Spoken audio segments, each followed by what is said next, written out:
ونعوذ بالله من شرور أنفسنا ومن سيئات أعمالنا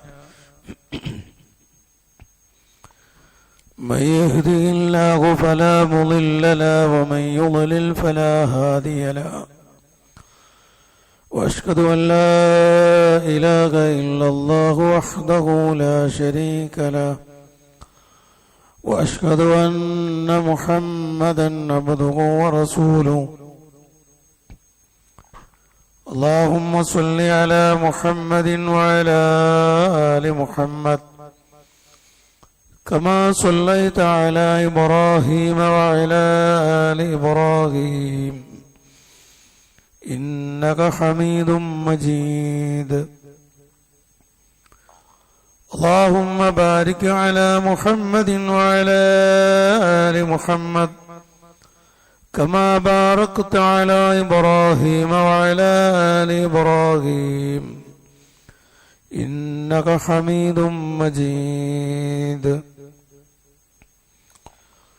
يا أيها الذين آمنوا اتقوا الله حق تقاته ولا تموتن إلا وأنتم مسلمون يا أيها الناس اتقوا ربكم الذي خلقكم من نفس واحدة وخلق منها زوجها وبث منهما رجالا كثيرا ونساء واتقوا الله الذي تساءلون به والأرحام إن الله كان عليكم رقيبا يا أيها الذين آمنوا اتقوا الله وقولوا قولا سديدا يصلح لكم أعمالكم ويغفر لكم ذنوبكم ومن يطع الله ورسوله فقد فاز فوزا عظيما أما بعد فإن أصدق الحديث كتاب الله وأحسن الهدي هدي محمد صلى الله عليه وسلم وشر الأمور محدثاتها وكل محدثة بدعة وكل بدعة ضلالة وكل ضلالة في النار. أعوذ بالله السميع العليم من الشيطان الرجيم. ووصينا الإنسان بوالديه حملته أمه وهنا على وهن وفصاله في عامين أن اشكر لي ولوالديك إلي المصير. اتقوا الله عباد الله. അല്ലാഹു സുബ്ഹാനഹു വ തആലയുടെ വിധി വിലക്കുകൾ ജീവിതത്തിൻ്റെ മുഴുവൻ മേഖലകളിലും കൃത്യമായി പാലിക്കണമെന്ന് വളരെ ഗൗരവമായ ഭാഷയിൽ എല്ലാ ആളുകളെയും ഓർമ്മപ്പെടുത്തുന്നു, വസിയത്ത് ചെയ്യുന്നു.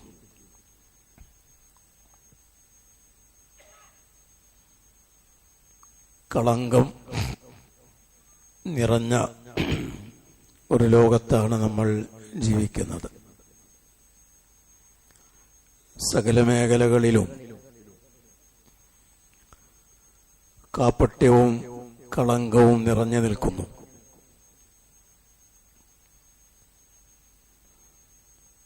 സ്നേഹത്തിൽ പോലും ബന്ധങ്ങളിൽ പോലും പലപ്പോഴും ആത്മാർത്ഥത ചോർന്നു പോകുകയും ഭൗതിക താൽപര്യങ്ങളുടെ പേരിൽ മാത്രം സ്നേഹിക്കുകയും ചെയ്യുന്ന ഏറെക്കുറെ ഒരു കപട ലോകത്താണ് നമ്മൾ ജീവിക്കുന്നത്. ഇവിടെ കളങ്കമില്ലാത്ത ഒരു ബന്ധവും സ്നേഹവും എന്ന് പറയാവുന്നത് മാതാക്കൾക്ക് മക്കളോടുള്ള ബന്ധത്തിലാണ്. ഏറെക്കുറെ അങ്ങനെ നമുക്ക് പറയാൻ പറ്റുന്നൊരു ബന്ധം അത് മാത്രമേ ഉള്ളൂ എന്ന് പറയാവുന്ന ഒരു സ്ഥിതിവിശേഷത്തിലേക്കാണ് നമ്മുടെ ലോകം നീങ്ങിക്കൊണ്ടിരിക്കുന്നത്. മഹാനായ റസൂലുള്ളാഹി സ്വല്ലല്ലാഹു അലൈഹി വസല്ലം ധാരാളക്കണക്കിന് ഹദീസുകളിൽ മാതൃത്വത്തോട് കാണിക്കേണ്ടുന്ന, മാതാവിനോട് കാണിക്കേണ്ടുന്ന ബന്ധത്തെ സംബന്ധിച്ചും അതിൽ ശ്രദ്ധിക്കേണ്ടുന്ന കർശനമായ നിയമങ്ങളെ സംബന്ധിച്ചുമൊക്കെ ബോധ്യപ്പെടുത്തിയിട്ടുണ്ട്. മാതാവിന് മക്കളോടുള്ള സ്നേഹം അത് ഒരു മാപ്പിനിക്കും അളന്ന് തിട്ടപ്പെടുത്തുവാൻ സാധ്യമല്ല. പ്രമാണങ്ങൾ തന്നെ വളരെ വ്യക്തമായി കാര്യം നമ്മെ ഓർമ്മപ്പെടുത്തുന്നുണ്ട്. വാടക അമ്മമാരെ കിട്ടുന്ന ലോകമാണിത്. വേറൊരാളുടെ കുഞ്ഞിനെ പ്രസവിക്കാൻ ഗർഭപാത്രം, ഒരു കുഞ്ഞിനെ, മറ്റൊരാളുടെ കുഞ്ഞിനെ ഗർഭം ചുമന്ന് പ്രസവിക്കാൻ പറ്റുന്ന വിധത്തിലുള്ള ശാരീരികമായ ബന്ധമില്ലാതെ തന്നെ ആ വിധത്തിലുള്ള കണ്ടുപിടുത്തങ്ങളൊക്കെ വളരെ നേരത്തെ ലോകത്തുണ്ടായിട്ടുണ്ട് എന്ന് നമുക്കറിയാം. ഈ വാടക അമ്മമാർ അവർ ജന്മം നൽകുന്ന ഈ കുഞ്ഞിനെ ഒരിക്കൽ പോലും കാണുകയോ തലോടുകയോ ചെയ്യാനുള്ള അവസരം പോലും അവർക്ക് ലഭിക്കുന്നില്ല. പക്ഷേ എങ്കിലും അത് ഇസ്ലാമികമായ ഒട്ടും ശരിയല്ലാത്ത നിഷിദ്ധമായ കാര്യമാണ്. അത് വേറെ വിഷയം. പക്ഷേ ഈ ഒരു വാടക അമ്മക്ക് പോലും കുഞ്ഞിനോട് അതിരറ്റ സ്നേഹമുണ്ടാകും. അങ്ങനെ ഒരമ്മ അവളുടെ അനുഭവം പറയുന്നത്, 3 മാസക്കാലം എനിക്ക് അങ്ങനെ ഒരു കുഞ്ഞിന് ജന്മം നൽകിയ ശേഷം ഉറങ്ങാൻ സാധിച്ചിട്ടില്ല. എല്ലാ വർഷവും ആ കുഞ്ഞിന്റെ ബർത്ത്ഡേ ഞാൻ ആഘോഷിക്കുന്നു. ഇതെല്ലാം അർത്ഥമാക്കുന്നത് ആ കുഞ്ഞിനോടുള്ള അവരുടെ സ്നേഹമാണ്. അവൾക്കറിയാം ഇതെന്റേതല്ല, എനിക്ക് കിട്ടില്ല എന്ന്. അതുപോലും, ആ സ്നേഹം പോലും അളന്ന് തിട്ടപ്പെടുത്താൻ സാധ്യമല്ലെങ്കിൽ നമ്മുടെ യഥാർത്ഥ മാതാക്കൾക്ക് നമ്മളുണ്ടാകുന്ന സ്നേഹത്തിന്റെ അളവ് തിട്ടപ്പെടുത്തുക സാധ്യമല്ല. മഹാനായ റസൂലുള്ളാഹി സ്വല്ലല്ലാഹു അലൈഹി വസല്ലമ ഇത് സംബന്ധമായി പഠിപ്പിക്കുന്ന ഒരു ഹദീസിൽ നമുക്ക് കാണാം. മഹാനായ സുലൈമാൻ നബി അലൈഹിസ്സലാമിന്റെ കാലത്ത് 2 സ്ത്രീകൾ, അവർക്ക് 2 പേർക്കും മക്കളുണ്ട്. ഒരു കുട്ടിയെ ചെന്നായി പിടിച്ചു കൊണ്ടുപോയി. വളരെ പ്രബലമായ ഇമാം ബുഖാരി മുസ്ലിമുമൊക്കെ റിവായത്ത് ചെയ്തിട്ടുള്ള ഒരു ഹദീസാണ്. ഒരു കുട്ടിയെ ചെന്നായി പിടിച്ചു കൊണ്ടുപോയി. ശേഷിക്കുന്ന കുട്ടിയുടെ മാതാവ് ആരാണ് എന്ന് അവർ തമ്മിൽ തർക്കത്തിലായി. ഒരു പെണ്ണ് പറയും ഇതെന്റെ കുട്ടിയാണ്, നിന്റെ കുട്ടിയെയാണ് ചെന്നായി കൊണ്ടുപോയത്, അല്ല നിന്റേതാണ് എന്നവർ പരസ്പരം തർക്കത്തിലായി. പരിഹാരത്തിന് വേണ്ടി സുലൈമാൻ നബി അലൈഹിസ്സലാമിന്റെ സന്നിധിയിൽ അവർ വന്നു.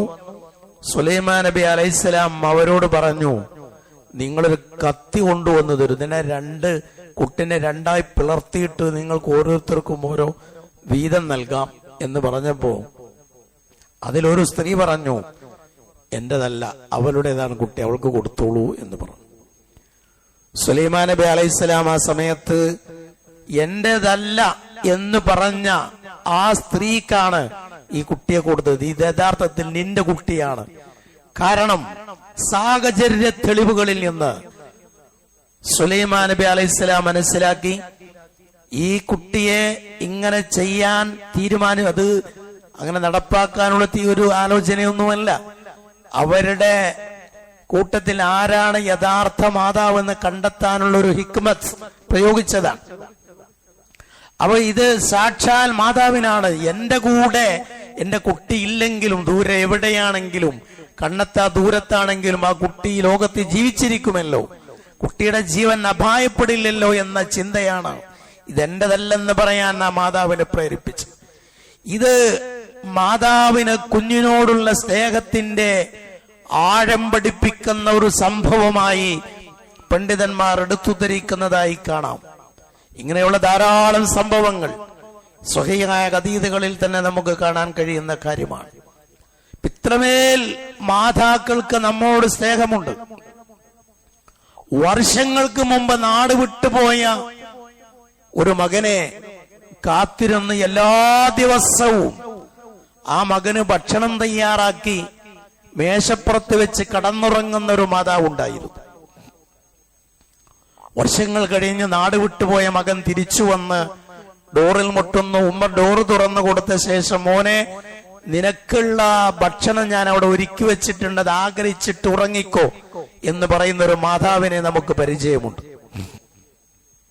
മകൻ അത്ഭുതത്തോടുകൂടെ ചോദിക്കുന്നു, വർഷങ്ങൾക്ക് മുമ്പ് നാട് വിട്ടുപോയ ഞാൻ ഇന്ന് തിരിച്ചെത്തുമെന്നും എനിക്കിങ്ങനെ ഭക്ഷണം ഉണ്ടാക്കി തരുവാൻ നിങ്ങളെ പ്രേരിപ്പിച്ച കാര്യം എന്താണ് എന്ന് ചോദിച്ചപ്പോൾ ആ മാതാവ് പറയുന്നത്, നീ പോയ ശേഷം എല്ലാ രാത്രിയിലും നിനക്കുള്ള ഭക്ഷണം ഒരുക്കി വെച്ച് അവൻ ഇന്ന് വരും എന്ന് വിചാരിച്ച് നീ പോയ എല്ലാ ദിവസവും ഞാൻ അങ്ങനെ ചെയ്തിട്ടുണ്ട്.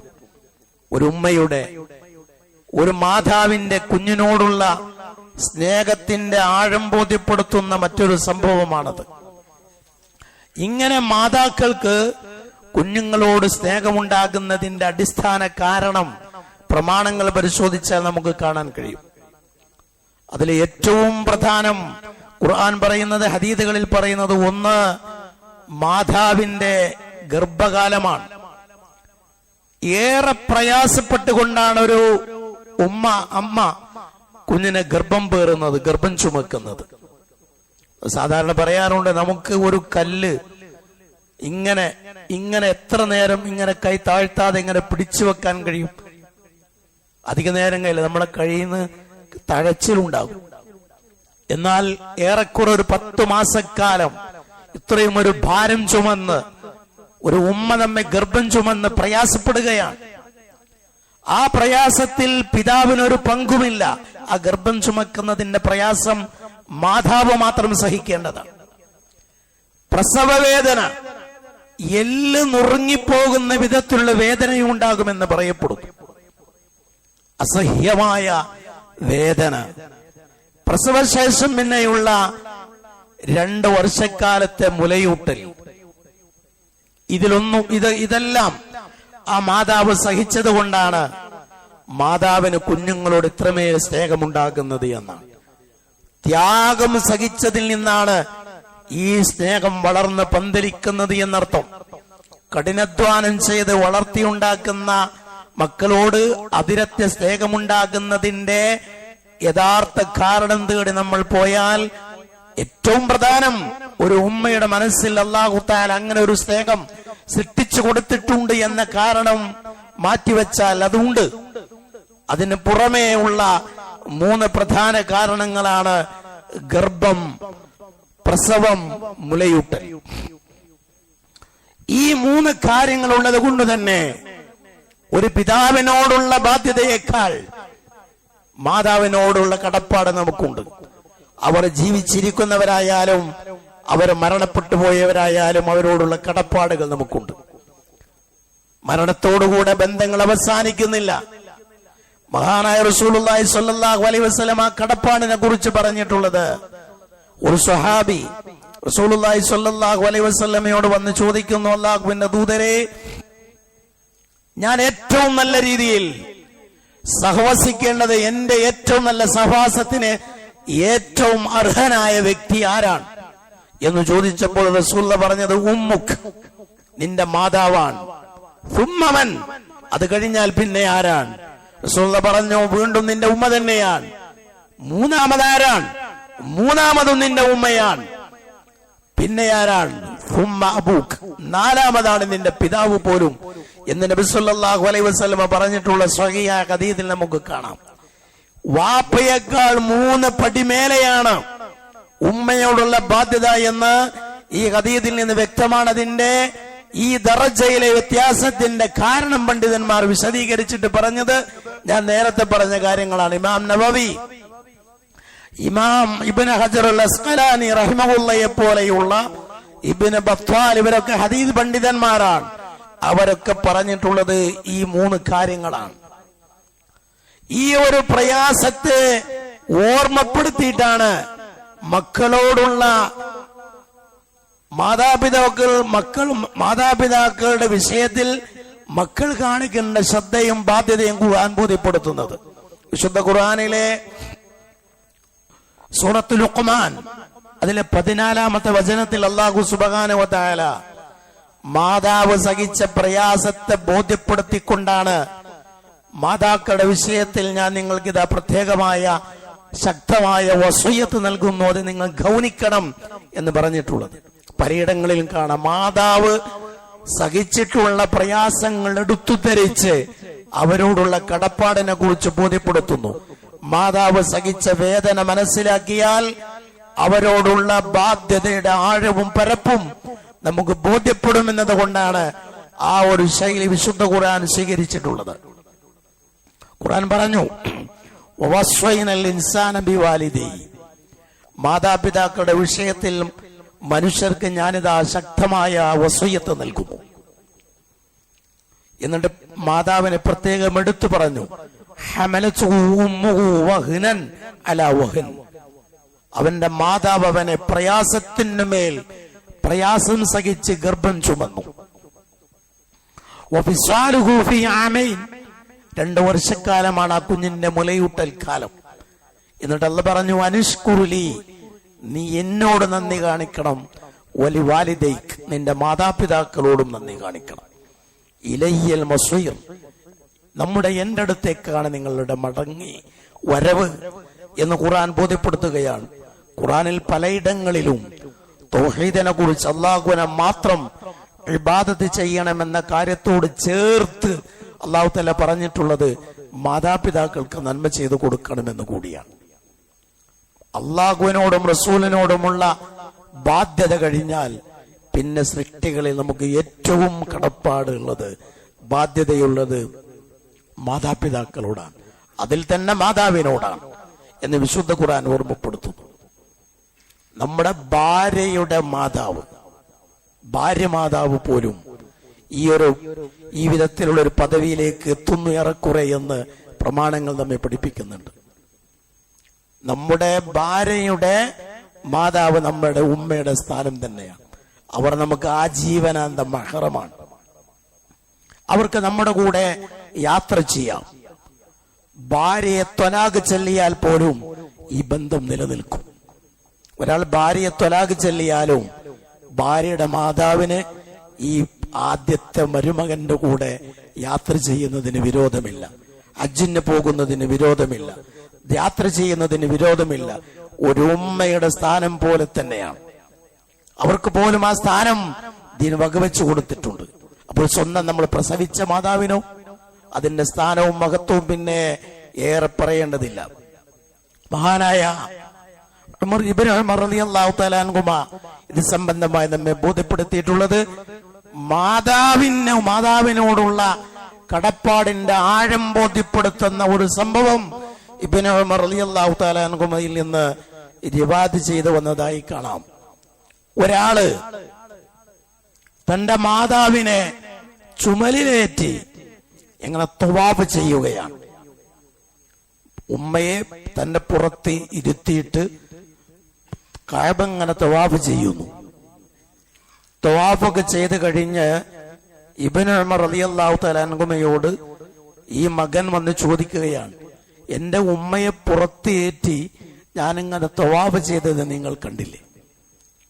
ഇതുവഴി ഞാൻ എന്റെ മാതാവിനോടുള്ള കടപ്പാട് നിർവഹിച്ചവനാകുമോ എന്ന് ചോദിച്ചപ്പോ ഇബ്നു ഉമർ റളിയല്ലാഹു തആല അൻഹു പറഞ്ഞത്, ഒരിക്കലുമില്ല. നീ ഇത്രയൊക്കെ ചെയ്തിട്ടുണ്ടെങ്കിലും ഇതൊന്നും മാതാവിനോടുള്ള കടപ്പാട് നിറവേറ്റുന്നതിന്റെ ഒരു ഭാഗം പോലുമല്ല.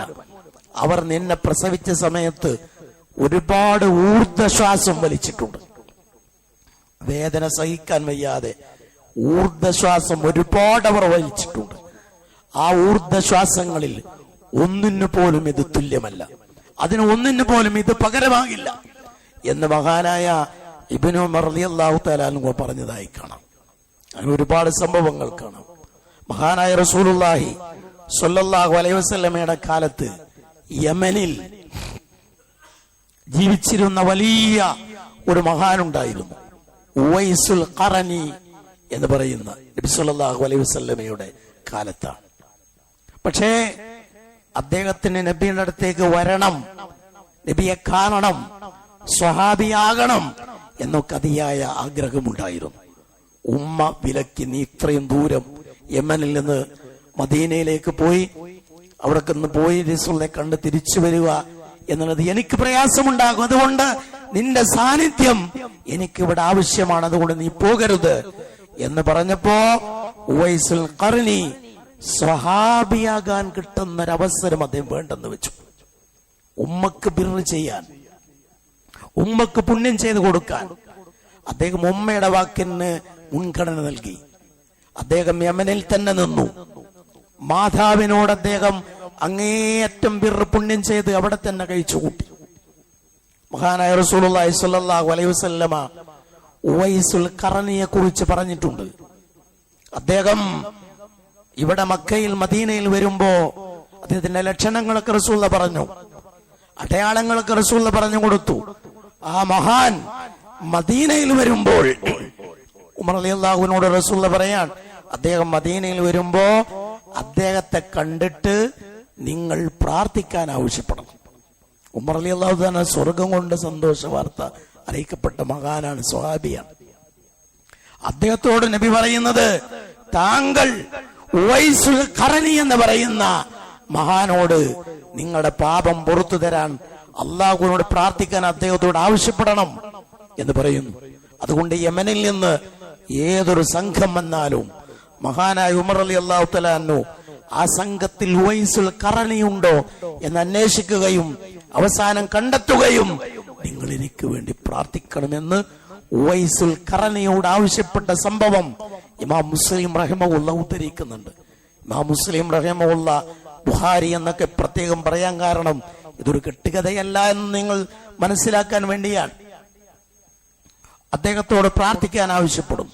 അദ്ദേഹം മുസ്തജാബു ദഅവ, പ്രാർത്ഥിച്ചാൽ ഉത്തരം കിട്ടുന്ന ഒരു വലിയ മഹാനായി അദ്ദേഹം മാറിയിരുന്നു എന്ന് ചരിത്രത്തിൽ നമുക്ക് കാണാൻ പറ്റും.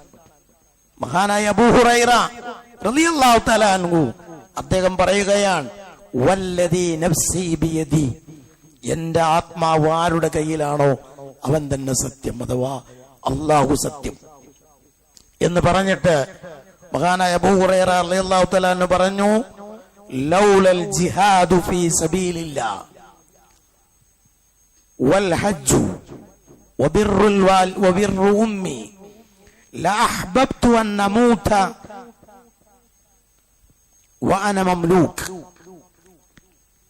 അല്ലാഹുവിന്റെ മാർഗത്തുള്ള ധർമ്മസമരം, ഹജ്ജ്, എന്റെ ഉമ്മാക്ക് വേണ്ടി ഞാൻ ചെയ്തു കൊടുക്കുന്ന സുഹൃതങ്ങൾ, ഈ ഒരു 3 കാര്യം ഇല്ലായിരുന്നുവെങ്കിൽ ഞാൻ ഒരാളുടെ അടിമയായി ജീവിച്ച് മരിക്കാനാണ് ഇഷ്ടപ്പെടുന്നത്. ഒരു മുസ്ലിമിന്റെ കീഴിൽ അയാളുടെ അടിമയായി ജീവിച്ച് മരിക്കാനാണ് ഞാൻ ആഗ്രഹിക്കുന്നത്. ഇസ്ലാമിൽ അടിമത്തം എന്ന് പറഞ്ഞാൽ വളരെ വലിയ, നമ്മൾ വിചാരിക്കുന്നത് പോലെ അടിമത്തം അംഗീകരിക്കുന്ന ദീനാണെന്ന് പറഞ്ഞ് അതിനെ അവമതിക്കുന്ന, അതിനെ നിസ്സാരമായി കാണുന്ന, അതിനെ വികൃതമായി ഇസ്ലാമിനെ അവതരിപ്പിക്കാൻ ചില ആളുകളിലും ഇത്തരം സംഭവങ്ങൾ ഉപയോഗപ്പെടുത്താറുണ്ട്.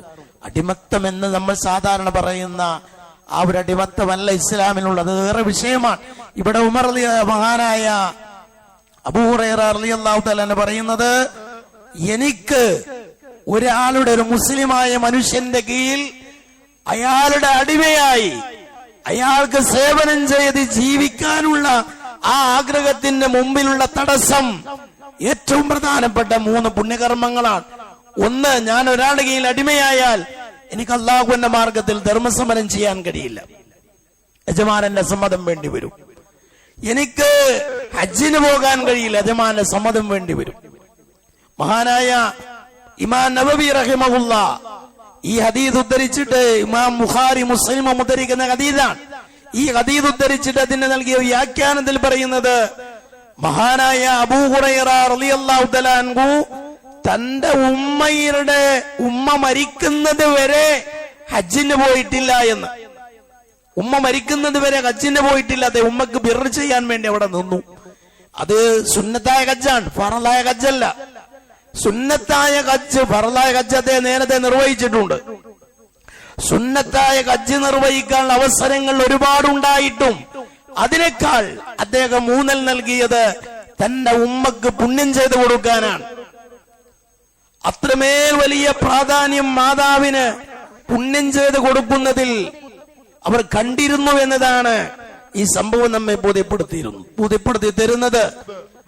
അവസാനമായി ഗുഹയിൽ കുടുങ്ങിയ 3 ആളുകളുടെ സംഭവം നമുക്കറിയാം. ഒക്കെ മാതാപിതാക്കളുമായി ബന്ധപ്പെട്ട നമ്മൾ ഇരുന്ന് പഠിച്ച് മനസ്സിലാക്കി പ്രാവർത്തികമാക്കേണ്ടുന്ന കാര്യമാണ്. ഗുഹയിൽ കുടുങ്ങിയ 3 ആളുകളുടെ സംഭവം നമുക്ക് അത് വിശദമായി പറയുന്നില്ല.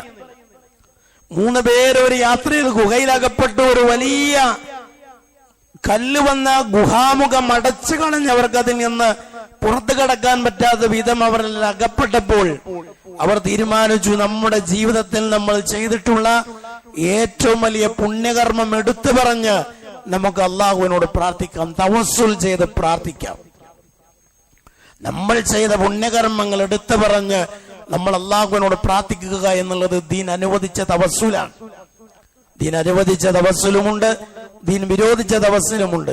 തവസ്സുൽ എന്ന് കേൾക്കുമ്പോഴേക്ക് കാടടച്ച് വെടിവെക്കരുത്, അത് മൊത്തം ബിദ്അത്താണെന്ന് പറയരുത്. തവസ്സുലിൽ മശ്റൂആയ തവസ്സുലുമുണ്ട്, മംനൂആയ തവസ്സുലുമുണ്ട്. ദീൻ അനുവദിച്ചതുമുണ്ട്, വിരോധിച്ചതുമുണ്ട്. ദീൻ അനുവദിച്ചിട്ടുള്ള തവസ്സുൽപ്പെട്ടതാണ് നമ്മൾ ചെയ്ത പുണ്യകർമ്മങ്ങൾ എടുത്തു പറഞ്ഞ് അള്ളാഹുവിനോട് പ്രാർത്ഥിക്കുക. ഈ 3 പേർ അവരുടെ ജീവിതത്തിൽ അവർ ചെയ്തിട്ടുള്ള പുണ്യകർമ്മങ്ങൾ എടുത്തു പറഞ്ഞ് അവർ അകപ്പെട്ട വിപത്തിൽ നിന്ന് മോചനം ലഭിക്കാൻ അള്ളാഹുവിനോട് പ്രാർത്ഥിച്ചു. അതിലൊരാൾ പ്രാർത്ഥിച്ചത്, അള്ളാഹുവേ, എനിക്ക് വയോവൃദ്ധരായ മാതാപിതാക്കളുണ്ട്, അവരെ പരിഗണിച്ച ശേഷമേ ഞാൻ എന്റെ ഭാര്യയെയും മക്കളെയും പരിഗണിക്കാറുള്ളൂ. അവർക്ക് ഭക്ഷണം നൽകിയ ശേഷമേ ഞാൻ എന്റെ മക്കൾക്കും കുടുംബത്തിനും ഭക്ഷണം നൽകാറുള്ളൂ. ഒരിക്കൽ ഞാൻ എന്റെ മൃഗങ്ങൾക്ക് വേണ്ടി പുല്ലും വെള്ളവും ഒക്കെ തേടിപ്പോയി. രാത്രി വളരെ വൈകിയാണ് വീട്ടിലേക്ക് എത്താൻ സാധിച്ചത്. വീട്ടിലെത്തിയപ്പോഴേക്കും എന്റെ മാതാപിതാക്കൾ ഉറങ്ങിപ്പോയിരുന്നു. അവർക്കുള്ള പാല് കറന്നെടുത്ത് ആ പാൽപാത്രവുമായി ഉണരുന്നത് വരെ ഞാൻ കാത്തിരുന്നു. വളരെ വൈകിയാണ് അവർ ഉണർന്നത്. എന്റെ കുഞ്ഞുങ്ങൾ വിശപ്പ് സഹിക്കാതെ അവരെന്റെ ചുറ്റുമിരുന്ന് അവർ കരയുന്നുണ്ട്. അതൊന്നും ഞാൻ ഗൗനിച്ചില്ല. എന്റെ പതിവ് ഞാൻ തെറ്റിച്ചില്ല. മാതാപിതാക്കൾക്ക് ആദ്യം നൽകിയ ശേഷം മക്കൾക്ക്. അങ്ങനെ വളരെ വൈകി മാതാപിതാക്കൾ ഉണർന്ന് പാല് കുടിച്ച ശേഷമാണ് ഞാൻ എന്റെ മക്കൾക്ക് ഭക്ഷണം നൽകിയത്. ഇത് ഞാൻ ചെയ്തത് നിന്റെ പക്കൽ നിന്നുള്ള പ്രതിഫലം, സവാബ് ഉദ്ദേശിച്ച് മാത്രമാണ്. അത് മുൻനിർത്തി ഇതാ ഞാൻ നിന്നോട് ഞങ്ങളുടെ അകപ്പെട്ട ഈ വിപത്തിൽ നിന്ന് മോചനം നൽകാൻ ആവശ്യപ്പെടുന്നു എന്ന് പറഞ്ഞപ്പോൾ ഗുഹാമുഖത്ത് ചേർന്നിട്ടുള്ള ആ കല്ല് അല്പം നീങ്ങിയെന്ന് റസൂലുള്ളാഹി സ്വല്ലല്ലാഹു അലൈഹി വസല്ലം പറയുന്നു. നോക്കൂ നിങ്ങൾ, ഇത്രമേൽ മാതാപിതാക്കൾക്ക് പരിഗണന നൽകിയിരുന്നവരായിരുന്നു നമ്മുടെ പൂർവികർ. അതിനൊക്കെ അവരെ പ്രേരിപ്പിക്കുന്ന ഏറ്റവും പ്രധാന ഘടകം നേരത്തെ പറഞ്ഞ മാതാപിതാക്കൾ, പ്രത്യേകിച്ച് മാതാവ് നമ്മെ വളർത്തുന്നതിലും വലുതാക്കുന്നതിലും അവർ സഹിച്ചിട്ടുള്ള പ്രയാസത്തെക്കുറിച്ചും ത്യാഗത്തെ സംബന്ധിച്ചും തികഞ്ഞ അവബോധം ഈ മക്കൾക്കുണ്ടായിരുന്നത് കൊണ്ടാണ് ഇത്രമേൽ വലിയ പുണ്യകർമ്മം ചെയ്യാൻ, ഇത്രമേൽ മാതാക്കളെ സേവിക്കാൻ, അവർക്ക് സേവനം ചെയ്യാൻ അവരെ പ്രേരിപ്പിച്ച ഘടകമെന്ന് പണ്ഡിതന്മാർ എടുത്തുദ്ധരിക്കുന്നുണ്ട്. ഇവിടെ നമ്മൾ ശ്രദ്ധിക്കേണ്ടുന്ന ഏറ്റവും പ്രധാനപ്പെട്ട ഒരു കാര്യം, നമ്മൾ നമ്മുടെ മാതാപിതാക്കളോട് ഈ വിധത്തിൽ പെരുമാറുന്നത് കണ്ട് വേണം നമ്മുടെ മക്കൾ വളരാൻ. ഒരു ഉമ്മയോട് വാപ്പയോട് എങ്ങനെ പെരുമാറണം എങ്ങനെയാണ് അവർക്ക് ബിർറ് ചെയ്തു കൊടുക്കേണ്ടത് എന്ന് കുട്ടി പഠിക്കേണ്ടത് മദ്രസ പാഠപുസ്തകത്തിൽ നിന്ന് മാത്രമല്ല. അത് പഠിക്കേണ്ടത് അവന്റെ വീടിന്റെ അകത്തളത്തിൽ നിന്നാണ്. നമ്മുടെ മാതാപിതാക്കളോട് പെരുമാറുന്നത് നമ്മുടെ മക്കൾ കണ്ടു വളരണം. അതിനുള്ള സാഹചര്യവും ചുറ്റുപാടും ഉണ്ടാകണം. അതല്ല എങ്കിൽ നമ്മൾ അവരെ അവഗണിച്ചും അവരെ പരിഗണിക്കാതെയും പോകുകയാണ് എങ്കിൽ നമ്മുടെ മക്കളിൽ നിന്ന് ഇരട്ടി അവഗണന നമുക്ക് കിട്ടും. കൊടുത്തതിനേക്കാൾ തിരിച്ചു കിട്ടും, ദുന്യാവിൽ തന്നെ കിട്ടും. ഇത് ചരിത്രമാണ്, വസ്തുതയാണ്, പ്രമാണങ്ങൾ പഠിപ്പിക്കുന്ന കാര്യമാണ്. ഒരു കാര്യം നമ്മുടെ മനസ്സിൽ സജീവമായി ഉണ്ടാകണം. അല്ലാഹു സുബ്ഹാനഹു വ തആല നമ്മെ ശ്രദ്ധിച്ചു മുന്നോട്ട് പോകാൻ സാധിക്കുന്ന വിശ്വാസികളിൽ ഉൾപ്പെടുത്തി അനുഗ്രഹിക്കുമാറാകട്ടെ. അൽഹംദുലില്ലാഹി റബ്ബിൽ ആലമീൻ വസ്സലാത്തു വസ്സലാമു അലൽ അക്മലാനി അലൽ മബ്ഊസ് റഹ്മത്തൽ ലിൽ ആലമീൻ വഅലാ ആലിഹി വസഹ്ബിഹി അജ്മഈൻ. അമ്മാ ബഅദ്. ഇത്തഖുല്ലാഹ ഇബാദല്ലാഹ്. അല്ലാഹുവിന്റെ വിധിവിലക്കുകൾ അനുസരിച്ച് ജീവിക്കണമെന്ന് ഒരിക്കൽ കൂടി എല്ലാ ആളുകളെയും ഓർമ്മപ്പെടുത്തുന്നു, വസിയത്ത് ചെയ്യുന്നു. സഹോദരന്മാരെ, കുട്ടികളെ നഷ്ടപ്പെട്ടാൽ അതിലുള്ള വേദന, പ്രത്യേകിച്ച് മാതാവിന്റെ വേദന ഒരാൾക്കും അളന്ന് തിട്ടപ്പെടുത്താൻ കഴിയില്ല. വൈകുന്നേരം 5 മണിക്ക് വീട്ടിൽ സ്കൂൾ വിട്ട് തിരിച്ചെത്തുന്നൊരു കുട്ടി 6, 7, 8 സമയമായിട്ടും കുട്ടി തിരിച്ചെത്തുന്നില്ലെങ്കിൽ വൈകുന്തോറും മാതാവിന്റെ നെഞ്ചെടുപ്പ് കൂടും, പ്രയാസങ്ങൾ കൂടും. ഒരുപക്ഷെ അവർ തളർന്നു വീഴും, ബോധരഹിതയായി വീഴും. ഇത് ദുന്യാവിൽ ഒരു മകളെ നഷ്ടപ്പെട്ടാലുണ്ടാകുന്ന വേദനയാണ്. എന്നാൽ പരലോകത്ത് മക്കൾ നഷ്ടപ്പെടുന്ന ഒരു വേദനയെ സംബന്ധിച്ച് ഖുർആൻ പറയുന്നുണ്ട്. സൂറത്ത് സുമറിന്റെ 15 അല്ലാഹു തആല പറഞ്ഞു, ഖുൽ ഇന്നൽ ഖാസിരീന അല്ലദീന ഖസിറു അൻഫുസഹും വഅഹ്ലീഹിം യൗമൽ ഖിയാമ. യഥാർത്ഥ നഷ്ടകാരികൾ സ്വന്തത്തെയും കുടുംബത്തെയും യൗമുൽ ഖിയാമയിൽ നഷ്ടപ്പെടുന്നവരാണ്. എനിക്ക് എന്റെ എന്റെ മക്കൾ നഷ്ടപ്പെടുക, മക്കൾക്ക് എന്നെ നഷ്ടപ്പെടുക. അത് പല രീതിയിൽ വരും. ഒന്നുകിൽ 2 കൂട്ടരും നരകത്തിൽ, അപ്പോഴും മക്കളെയും സ്വന്തത്തെയും നഷ്ടപ്പെടുത്തിയവരായി. അല്ലെങ്കിൽ മക്കൾ സ്വർഗത്തിൽ, മാതാപിതാക്കൾ നരകത്തിൽ. അങ്ങനെ വന്നാലും നഷ്ടപ്പെടുന്ന ഗണത്തിൽ വരും. ഇതാണ് ഏറ്റവും വലിയ നഷ്ടം എന്ന് ഖുർആൻ പറയുന്നു. അലാ ദാലിക ഹുവൽ ഖുസ്റാനുൽ മുബീൻ. അതാണ് ഏറ്റവും സ്പഷ്ടമായ നഷ്ടം എന്ന് വിശുദ്ധ ഖുർആൻ വളരെ വ്യക്തമായി പഠിപ്പിക്കുന്നുണ്ട്. അതുകൊണ്ട് ഈ ഒരു നഷ്ടകാരികളുടെ ലിസ്റ്റിൽ നമ്മൾ ഉൾപ്പെടാതിരിക്കാൻ അതീവ ജാഗ്രത പാലിക്കേണ്ടുന്നൊരു കാലമാണ്. അതീവമായ ജാഗ്രതയും ശ്രദ്ധയും ഇക്കാലത്ത് നമ്മുടെ ജീവിതത്തിൽ ഇല്ലാതെ പോയാൽ ഈ പറയുന്ന നഷ്ടകാരികളിൽ നമ്മൾ ഉൾപ്പെടുമെന്നുള്ളത് ഒരു പച്ച പരമാർത്ഥമാണ്. കാരണം കാലം അങ്ങനെയാണ്. കാലം ഓരോ ദിവസവുമല്ല, ഓരോ മണിക്കൂറും പിന്തിരിയുന്നോറും പിന്നിട്ടു പോകുന്തോറും ഫിത്നയുടെ ആഴവും കട്ടിയും ഘനവും വർദ്ധിച്ചു വരുന്നു. റസൂലുള്ളാഹി സ്വല്ലല്ലാഹു അലൈഹി വസല്ലമ പറഞ്ഞ ഹദീസ് നമുക്ക് മനഃപ്പാഠമാണ്. രാവിലെ മുസ്ലിമായ ഒരു വ്യക്തി വൈകുന്നേരമാകുമ്പോഴേക്ക് കാഫിറായി പോയിട്ടുണ്ടാകും. വൈകുന്നേരം മുസ്ലിമായ ഒരാള് അയാള് രാവിലെ ആകുമ്പോഴേക്ക് കാഫിറായി പോകുന്നൊരവസ്ഥ, ആ വിധത്തിലുള്ള ഫിത്നകൾ ഉണ്ടാകും. പരസ്യമായ ആളുകൾ വ്യഭിചരിക്കും, മൃഗങ്ങളെപ്പോലും ലജ്ജിപ്പിക്കുന്ന വിധത്തിൽ. അന്ന് ഏറ്റവും നല്ല മനുഷ്യൻ എന്ന് പറയുന്നത്, പൊന്നാര മനുഷ്യന്മാരെ, നിങ്ങൾ ഇവിടെ ഈ നടുറോട്ടിൽ ഇത് ചെയ്യല്ലെന്ന് മാറിപ്പോ എന്ന് പറയുന്നവനായിരിക്കും അവരുടെ കൂട്ടത്തിൽ ഏറ്റവും നല്ല ആള്. പിന്നെ ബാക്കിയുള്ളവരുടെ അവസ്ഥ ഞാൻ ആലോചിക്കാവുന്നത്. ആ വിധത്തിലുള്ള ഫിത്നകളും കുഴപ്പങ്ങളും തടച്ചു വളരും എന്ന് നബി സല്ലല്ലാഹു അലൈഹി വസല്ലമ പറഞ്ഞിട്ടുണ്ട്. മദ്യപാനം വർദ്ധിക്കും, ലഹരി വർദ്ധിക്കും. ഒരു വിശദീകരണം ആവശ്യമില്ല. റസൂലുള്ളാഹി അന്ത്യനാളിന്റെ അടയാളമായി പറഞ്ഞ കാര്യമാണ് ലഹരിയുടെ വർധനവ്, അതിന്റെ ഉപയോഗം അത് വർദ്ധിക്കും. ഇങ്ങനെ ഒരുപാട് ഫിത്നകൾ റസൂലുള്ളാഹി സ്വല്ലല്ലാഹു അലൈഹി വസല്ലമ പറഞ്ഞിട്ടുണ്ട്. അതുകൊണ്ട് നമ്മൾ ഏറെ ശ്രദ്ധിക്കേണ്ടുന്നൊരു കാര്യം, ഇതിനൊക്കെയുള്ള ഏറ്റവും കുറ്റമറ്റ പരിഹാരം എന്ന് പറയുന്നത് ധാർമ്മികമായ മതത്തിന്റെ പടച്ചട്ട അണിയുക എന്നതല്ലാതെ വേറൊരു പരിഹാരം ഇതിനില്ല. നിയമപാലകർക്കോ മറ്റുള്ള ആളുകൾക്കോ ഇതിനെ കാര്യമായി ഇതിൽ നിന്ന് ആളുകൾക്ക് മോചനം നൽകാൻ കഴിയില്ല. കൃത്യമായും ഇതിനൊരു മോചനവും പരിഹാരവും ഉണ്ടാക്കാൻ കഴിയുന്നത് ദീനി അധ്യാപനങ്ങൾക്ക് മാത്രമാണ്. ധാർമ്മികമായ ബോധമുളവാക്കുക എന്നതല്ലാതെ ഇതിന്റെ ഒരു പരിഹാരമില്ല. അദൃശ്യമായ റബ്ബിനെ ഭയപ്പെട്ട് ജീവിക്കുന്ന ഒരു വിധാനത്തിലേക്ക് മക്കളെ വളർത്താനും ഉയർത്തുവാനും സാധിക്കുക എന്നതല്ലാതെ ഇതിന് കുറ്റമറ്റൊരു പരിഹാരമില്ല എന്നുള്ളത് എല്ലാവരും സമ്മതിക്കുന്ന കാര്യമാണ്. മുമ്പൊക്കെ വിവാഹാന്വേഷണം നടത്തുമ്പോൾ ആളുകള് അവന്റെ സാമ്പത്തിക ശേഷി, അവൻ ഗൾഫുകാരനാണോ, സർക്കാർ ഉദ്യോഗമുണ്ടോ, അതിന്റെ സാമ്പത്തിക ഭദ്രത, ഇതൊക്കെയായിരുന്നു മുമ്പ് കൂടുതൽ ഊന്നൽ നൽകിയിരുന്നതും ഹൈലൈറ്റ് ചെയ്തിരുന്നതുമൊക്കെ. ഇന്നതല്ല, ഇതൊന്നും വേണ്ട. 5 നേരം നിസ്കരിക്കുകയും ധാർമ്മികമായ ചുറ്റുപാടും ബോധമുള്ള ഒരാളായാൽ മതി. അവന് വിദ്യാഭ്യാസം തന്നെ വേണമെന്നില്ല, കുടിലോ വീടോ വേണമെന്നില്ല. ഈ പറയപ്പെട്ട അവസ്ഥയുണ്ടായാൽ മതി എന്നൊരവസ്ഥയിലേക്ക് ആളുകൾ മാറി ചിന്തിക്കുന്നത് നല്ല കാര്യമാണ്. അങ്ങനെ മാറി ചിന്തിക്കാൻ അവരെ പ്രേരിപ്പിക്കുന്നത് അത്രമേൽ ഫിത്തന ഇവിടെ തഴച്ചു വളരുന്നു എന്നതിന്റെ കൊണ്ടാണ്. അപ്പൊ നമ്മുടെ മക്കൾ ഇത്തരത്തിലുള്ള കെണികളിൽ, ദുരന്തങ്ങളിൽ അകപ്പെട്ടു പോകാതിരിക്കാനുള്ള നല്ല സൊല്യൂഷൻ, പരിഹാരങ്ങൾ നമ്മുടെ മുമ്പിലുണ്ട്.